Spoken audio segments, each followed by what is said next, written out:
ग्रामांचल में बेस किछि महिला निजर चाषबास और घर काम सांगकु बलका समय रे महुमाछी पालन करी अधिक किछि रोजगार करि पारुछंती। तेबे अनेक महिला महुमाछी प्रति थिबा भय हेतु एथिपाई मन बळांती नाही, किंतु महुमाछी पालन संपर्क रे टिकिए ज्ञान हासिल करिनेले और केतेक छोट छोट सरल उपकरण व्यवहार कले आउ महुमाछीर नाहुड़ा माड़ खाइबार भय रहे नाही। एही छोटिया उपकरणटी हेउछि स्मोकर बा धुआं देबा यंत्र। एहा बेस हालुका और एहार व्यवहार मध्य सहज।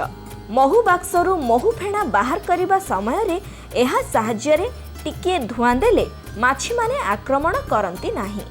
एहा फलरे सहजरे बाक्सरू महु फेणाटी को काढ़ी होई जाए।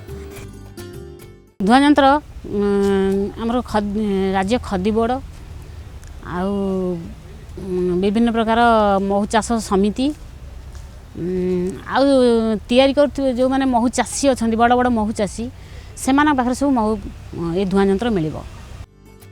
एही स्मोकर बा धुआं देवा यंत्रटीर आकार छोट और एथिरे थिबा पंपटी चमड़ारे तैयारी।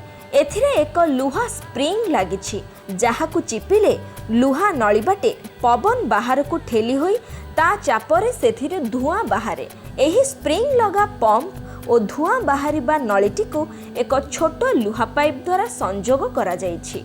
एहाकु व्यवहार करिबा पाई प्रथमे एही यंत्रटीर ऊपर ढांकुणी को खोली देई सेथिरे किछि छड़ा नड़िया कता रखी निया लगाई दिया जाए। एहा परे निया को लिभाई ता ऊपर ढांकुणी घोड़ाई दिया जाए। एबे एही पंप टी को चिपिले एही छोट कणा बाट देई धुआं बाहरी जाए। एही धुआं महुमाछीଙ୍କ देहरे बाजिले से माने आक्रमण न करी तळ बाक्स को चली जाती, जहा फल महुमाछीଙ୍କ नाहुड़ा माड़ खाइबार भय न थाए और काम मध्य सहज हो जाए।